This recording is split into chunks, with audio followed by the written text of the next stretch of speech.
suis avocat au barreau de Paris et donc je fais partie du pool d'avocats en fait du CRAN qui dans cette affaire donc a souhaité soutenir l'action en fait de la société civile gabonaise à l'encontre en fait de la société Gemalto qui semble avoir été identifiée comme pouvant être, je dis bien pouvant être, à l'origine d'un délit possible en tout cas de corruption active ou passive donc de fonctionnaires étrangers.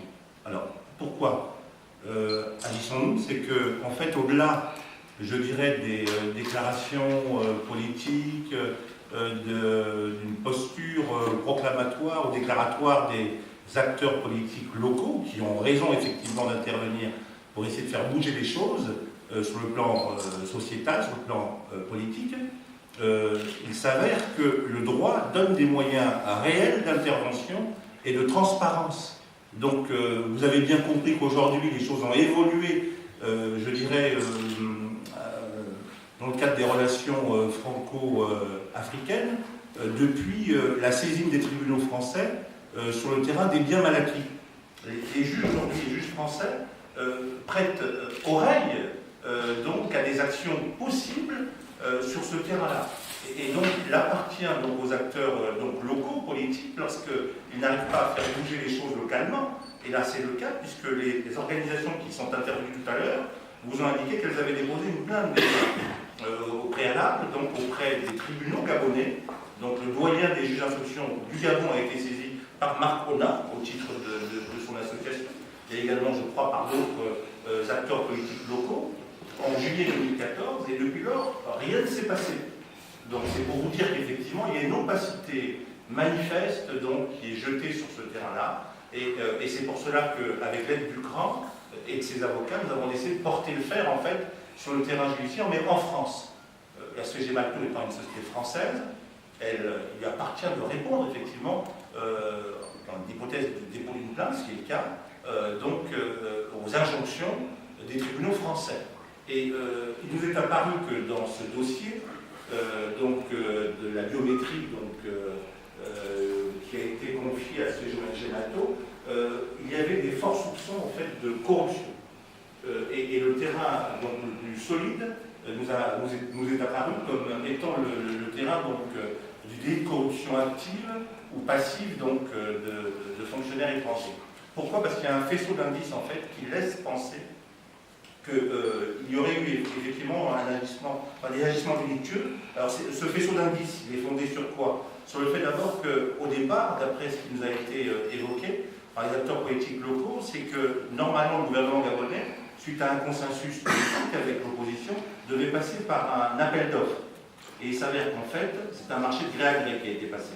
Donc déjà, on a voulu mettre de côté une procédure qui apparaissait beaucoup plus transparente, celle de l'appel d'offres. Donc Gemalto a été identifié de manière unilatérale par le gouvernement, après coup, après les pourparlers politiques qui se sont instaurés. Et ensuite, la classe politique gabonaise, notamment l'opposition, s'attendait à obtenir en fait la présentation du cahier des charges en fait, de l'intervention de la société Gemalto. Et en fait, ce cahier des charges, la convention qui lie le gouvernement gabonais à Gemalto n'a jamais été publiée, malgré les demandes qui ont été faites par les acteurs politiques locaux. Et là, c'est un deuxième indice qui laisse penser qu'effectivement, il y a certainement des choses cachées, en tout cas, qu'on cherche à cacher à l'opinion donc publique gabonaise. Ensuite, c'est la disproportion, et je crois que M. Ona et M. Jean-Jacques Pelly sont bien intervenus sur ce terrain-là, vous ont bien mis en avant la disproportion en fait, des moyens financiers entre ce qui a déjà été investi à ce titre dans d'autres États africains, je veux dire, et la mobilisation importante des fonds qui a été réalisée donc, au Gabon. Et il faut mettre cela en regard avec les résultats très relatifs obtenus par ce programme, puisque en décembre 2013, donc les élections municipales ne se sont pas du tout exercées dans le cadre prévu, en tout cas dans le cadre de la biométrie qui avait été définie au départ. Ensuite, et rapidement, autre indice qui nous paraît effectivement conforter les soupçons de corruption, c'est le fait qu'il y a eu un refus de communication de cette fameuse convention passée entre le gouvernement gabonais et la société Gemalto, alors qu'en fait, il a été demandé officiellement à Gemalto de fournir effectivement cette convention. et si effectivement les clauses qui apparaissent ne posaient pas de problème, je pense que cette convention aurait été communiquée et connue par la société civile gabonaise.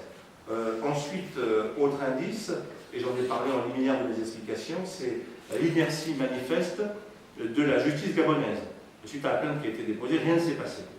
Donc il nous apparaît qu'effectivement la meilleure voie aujourd'hui est celle de saisir les tribunaux français, et à cet effet une plainte a été déposée.